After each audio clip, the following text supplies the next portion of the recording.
تمہارا ہے، کل قیامت کے دن تمہاری پکڑ ہوگی،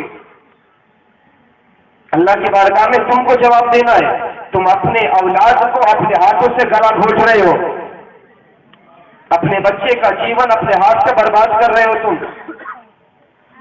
اگر بچے کا جیون سدھارنا ہے، بچے کی زندگی سنوارنا ہے، تو آپ کو اب یہ نہیں کہتے کہ دنیاوی تعلیم مت دو، ہم آپ سے ایسا کوئی مطالبہ نہیں کریں گے کہ تم دینی تعلیم دو، دنیاوی تعلیم مت دو۔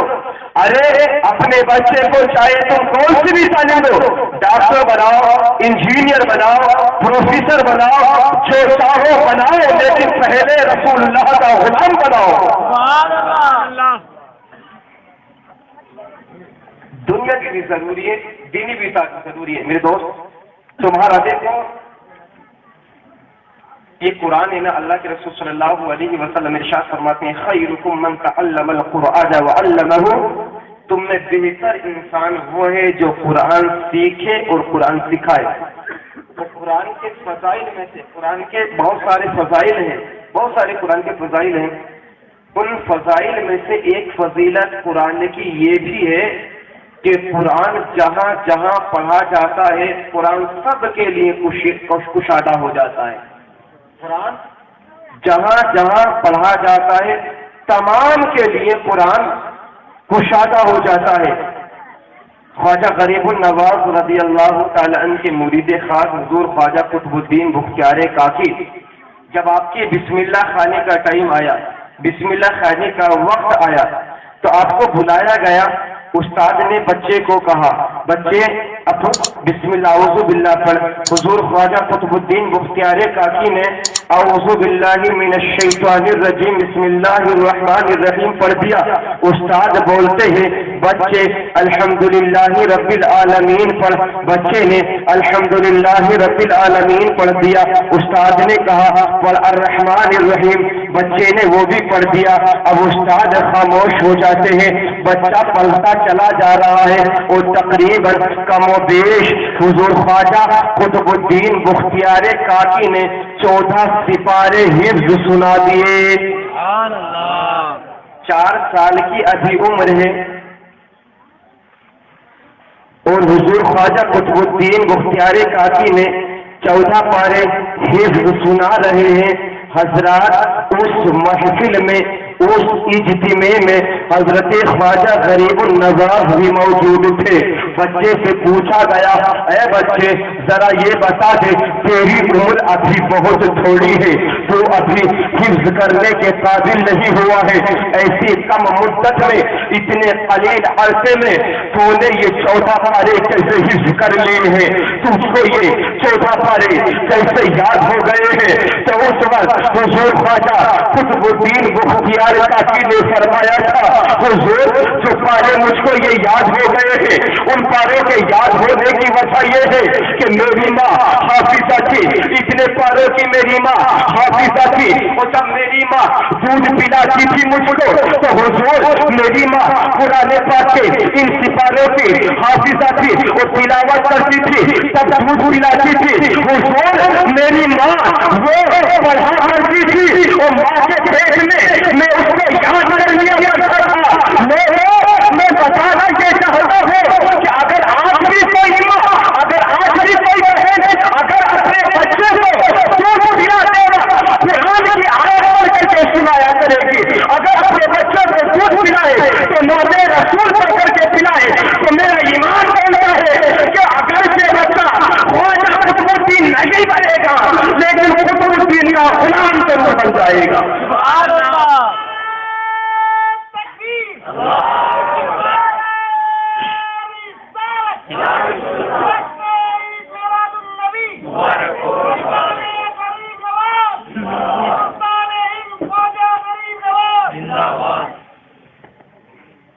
اب دیکھو آج لوگ بولتے ہیں جھنڈا کیوں لگاتے ہوئے تم، ہے نا؟ دوسرا اعتراض ہوتا ہے رسول اللہ صلی اللہ علیہ وسلم کو معاذ اللہ صدبار معاذ اللہ 40 سال کے بعد نبوت ملی،